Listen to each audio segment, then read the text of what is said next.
día, traders. Habla Nino Di Russo y es lunes 5 de febrero del 2024. Son las 5:27 AM en Chandler, Phoenix, Arizona. Las 9:27 en Buenos Aires. Faltan 2 horas, 3 minutos para la apertura de los mercados. Vamos a empezar el briefing de hoy analizando el cierre de los mercados el pasado viernes, en el que la volatilidad bajó el 0,27 y, como ya lo venimos diciendo en todos los briefings, fíjense que está aumentando de alguna manera el nivel de los mínimos de la volatilidad, quedando en un sándwich entre la EMA 8 y la SMA 200, así que muy probablemente en algún momento veamos alguna suerte de spike. Como era de esperar, afectó a todos los índices, en particular SPY, que subió el 1,05%, pero cuidado que SPY ya tiene activo un patrón armónico y no sería extraño observar una corrección incluso hasta 4,70, que es la SMA de 50. Así que mucha atención con esto. La jornada del viernes transcurrió con muchísimo volumen.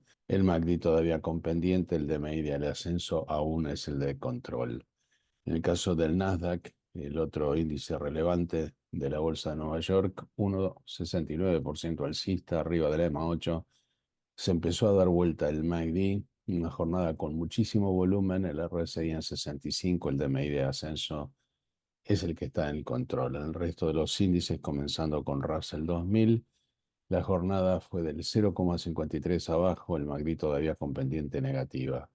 En lo que se refiere a Dow Jones, el índice de las empresas industriales, la evolución fue del 0,34% alcista, quedando arriba de la EMA 8. En lo que se refiere a los commodities más relevantes, comenzando con el petróleo, el pasado viernes bajó el 2,26%. Al tiempo que en la mañana de hoy los futuros del petróleo están en baja 0,53%, cotizando en $71,90 el barril. El impacto que esto tuvo en el rendimiento de los bonos a 10 años fue del 4,4% y fíjense que cerró ligeramente arriba del EMA 8, pero transcurre el inicio de un dead cross para este parámetro, lo cual no deja de ser bueno. Ahora atención, que vamos camino al desenrosque del rendimiento de los bonos de 2 y 10 años. En general, cuando eso transcurre, puede ser un disparador de alguna recesión, así que vamos a estar atentos a eso. No deja de inquietar el put-call ratio. Fíjense que está en 1,04, quiere decir que hay muchas empresas, instituciones, inversores individuales que se están cubriendo, quiere decir que están operando más puts que calls, en la expectativa de que el mercado podría hacer una corrección dada la exuberancia de los nuevos máximos que ha generado.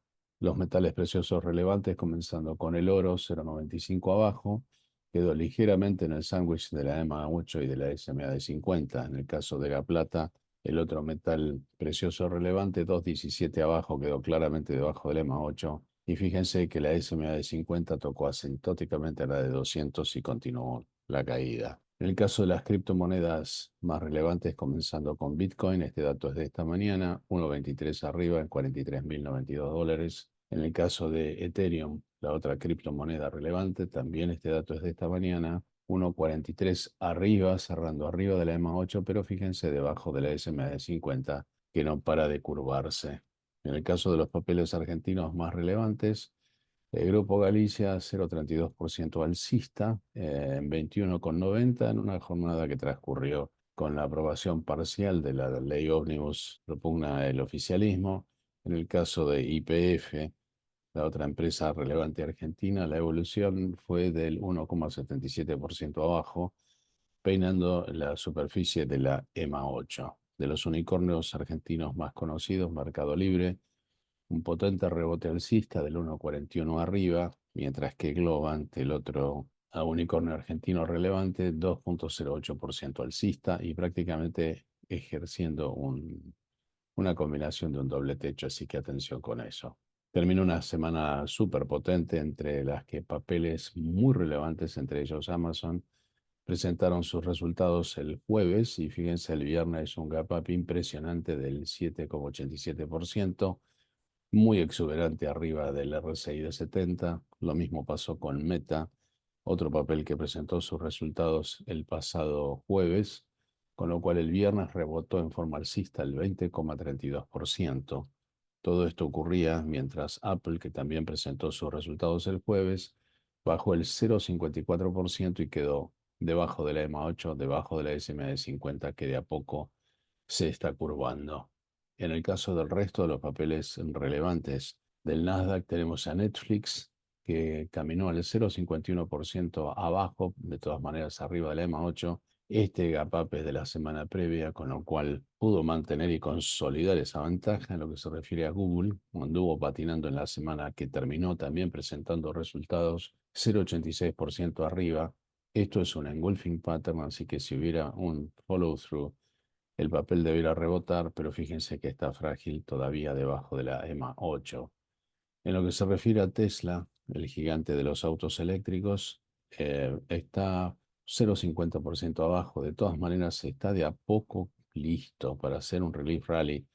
De todas maneras, atención con esto, porque fíjense que este es un papel que viene haciendo lower highs todo el tiempo, así que hasta que no demuestre que pueda romper el último high, no podríamos decir que cambió directamente la tendencia.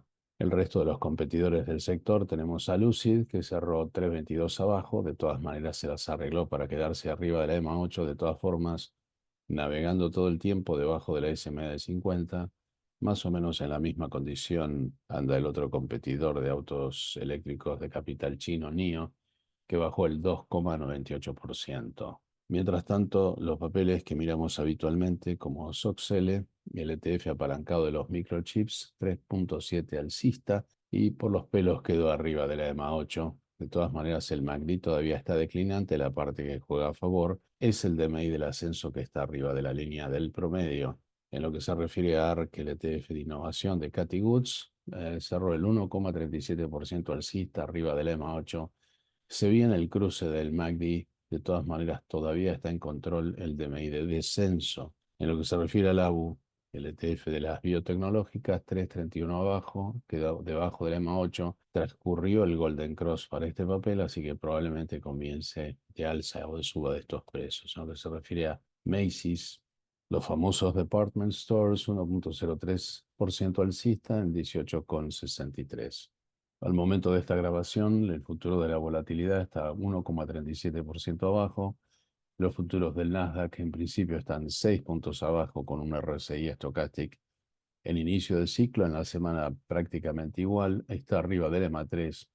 No hay nada que indique que esta carta sea frágil. De todas maneras, atención con el patrón armónico que vimos en el Standard Poor's. Standard Poor's, 5 puntos abajo. De todas maneras, estamos viendo acá una vela de Blast Off. Hizo un all-time high el pasado viernes. El RSI estocástica está en ciclo de ascenso, tanto en el día como en la semana. Por otro lado, tenemos a Russell 2000, 12 puntos abajo, peinando por debajo del Trendinator del Volatility Stop. Y fíjense que lleva prácticamente 6 días en squeeze, así que atención con esto. En la semana está apoyado arriba del Volatility Stop del Trendinator y el RSI estocástico, que está por iniciar un ciclo de cero. Finalmente, el Dow Jones, las empresas industriales, el futuro camina a 38 puntos abajo. De todas maneras, tenemos una vela Blast Off. El RSI estocástico está en inicio de ciclo, tanto en el día como la semana. En lo que se refiere a la semana, hay información económica, pero no es tan relevante como la semana que pasó. En particular, tendremos en el día de hoy el Producto Medio Industrial del Standard Poor's Global, y también tenemos el índice promedio industrial de los insumos no manufactureros, como así también los precios de los insumos no manufactureros del ISM. En lo que se refiere al martes, es una jornada que, si bien hay datos, no hay ninguno que sea relevante. El miércoles tenemos los inventarios de petróleo y tenemos el auction, o sea, la audiencia para la suscripción de los bonos a 10 años.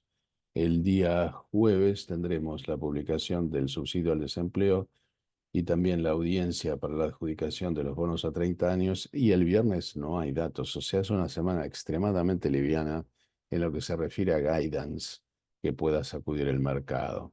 Es por ese motivo que todo el guidance va a surgir de los resultados de los earnings de las empresas. Continúa la earnings season.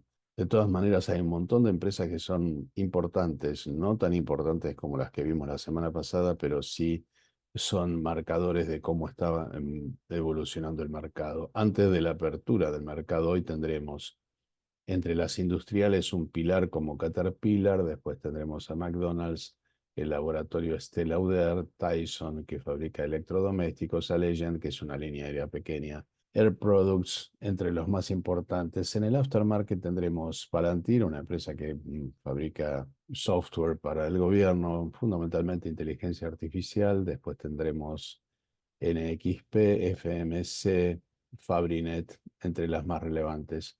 El día martes ya empresas más importantes, entre ellas el laboratorio Lilly, Spotify, Pfizer, la cadena de autos de alquiler Hertz, la petrolera British Petroleum, nada menos que Toyota, tendremos Spirit, tendremos a Checkpoint, entre las más importantes en el aftermarket, Snap, Enphase, una empresa de energía, la fábrica de autos Ford, Chipotle, la cadena de restaurantes, Fortinet, Amgen, a Gilead, entre lo que es empresas también de tecnología, con lo cual es bastante importante el martes. El miércoles un poco más con Alibaba en el pre-market, con Uber, con CVS, la cadena de farmacias, Roblox, Bunge, Scott's Miracle, Expo Logistic, la cadena de hoteles Hilton. En el aftermarket tendremos nada menos que PayPal, tenemos a Walt Disney, tendremos a ARM, tenemos a Paycom, Mattel, McKesson, Annaly.